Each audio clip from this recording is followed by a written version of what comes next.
Assalamualaikum warahmatullahi wabarakatuh. Perkenalkan, nama saya Biandra Akila dengan NPM 24041010318.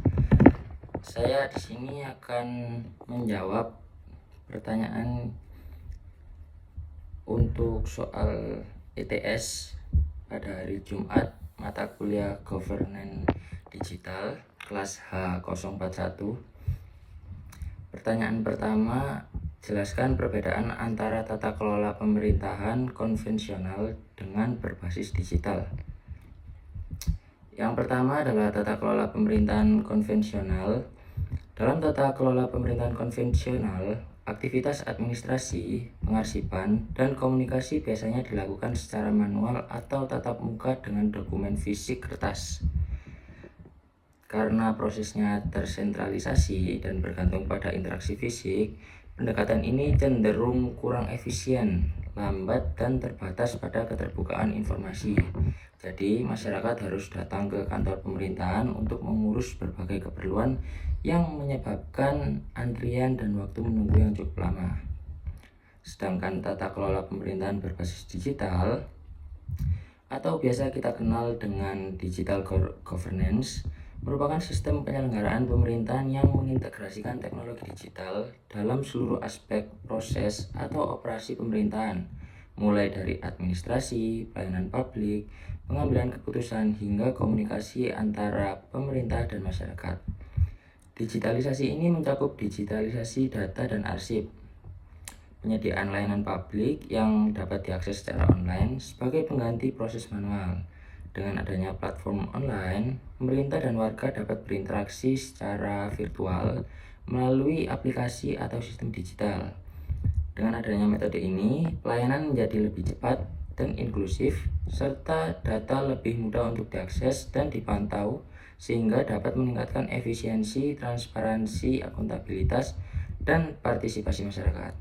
Jadi kesimpulannya, tata kelola pemerintahan berbasis digital memberikan peningkatan yang signifikan dalam hal efisiensi, transparansi, dan partisipasi masyarakat dibandingkan tata kelola pemerintahan konvensional yang masih mengandalkan proses manual dan interaksi secara langsung.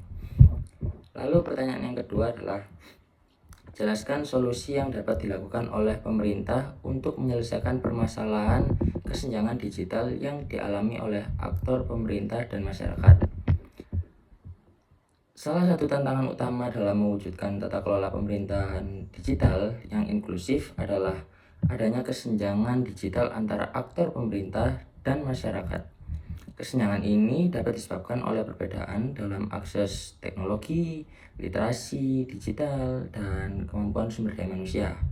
Maka dari itu, solusi yang dapat diberikan oleh pemerintah untuk mengatasi permasalahan kesenjangan digital antara aktor pemerintah dan masyarakat harus bersifat multidimensi yang meliputi aspek infrastruktur, sumber daya manusia, kebijakan, dan pendekatan layanan. Seperti contoh, yang pertama, pemerataan infrastruktur digital.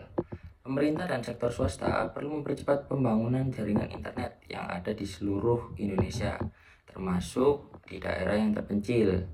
Seperti program Palaparing dan pengembangan satelit dapat membantu memperluas jangkauan internet ke wilayah yang belum terjangkau. Lalu yang kedua, peningkatan literasi digital pada masyarakat. Pemerintah juga perlu mengedukasi kepada masyarakat mengenai penggunaan teknologi, baik pelatihan langsung maupun program berbasis komunitas. Sekolah dan lembaga pendidikan juga harus mengintegrasikan kurikulum digital supaya generasi muda menjadi lebih siap dalam menghadapi era teknologi yang baru. Yang ketiga, mengatur kebijakan harga internet agar lebih terjangkau.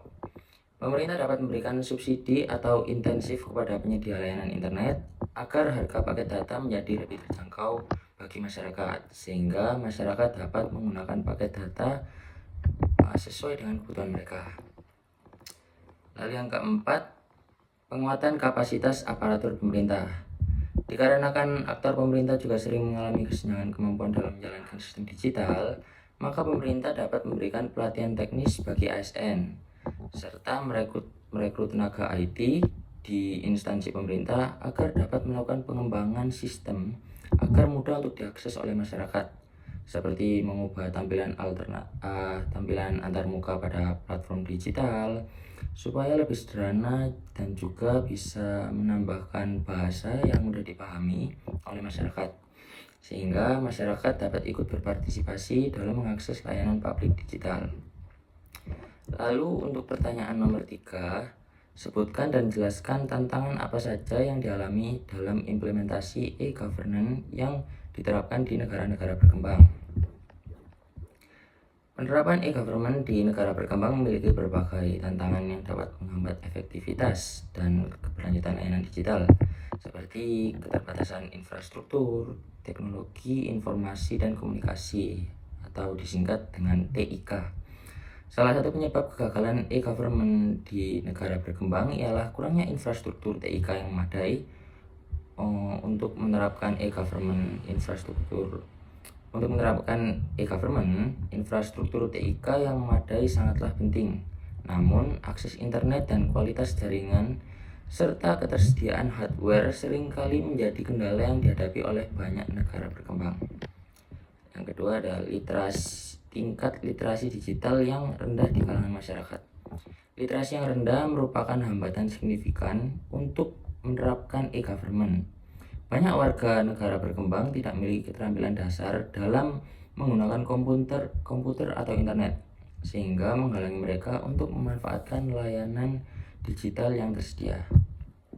Yang ketiga, kendala budaya dan resistensi terhadap perubahan. Aspek budaya dan resistensi terhadap perubahan juga menjadi tantangan dalam penerapan e-government. Budaya organisasi yang hierarkis dan birokratis dapat menghambat adanya inovasi dan adopsi teknologi baru. Yang terakhir, rentannya keamanan terhadap ancaman cyber. Dengan adanya peningkatan ketergantungan pada sistem digital, risiko terhadap serangan cyber pada jaringan pemerintah juga akan meningkat. Tanpa pengamanan yang memadai, jaringan intra pemerintah juga bisa menjadi target peretasan, kebocoran data, bahkan sabotase pada sistemnya. Lalu untuk soal yang keempat, soal terakhir, menurut Anda, bagaimana penerapan prinsip transparansi dan akuntabilitas dalam governance digital dapat meningkatkan kepercayaan publik terhadap lembaga pemerintahan? Menurut saya, dalam governance digital, penerapan prinsip transparansi dan akuntabilitas sangatlah penting untuk menumbuhkan serta meningkatkan kepercayaan publik terhadap lembaga pemerintahan.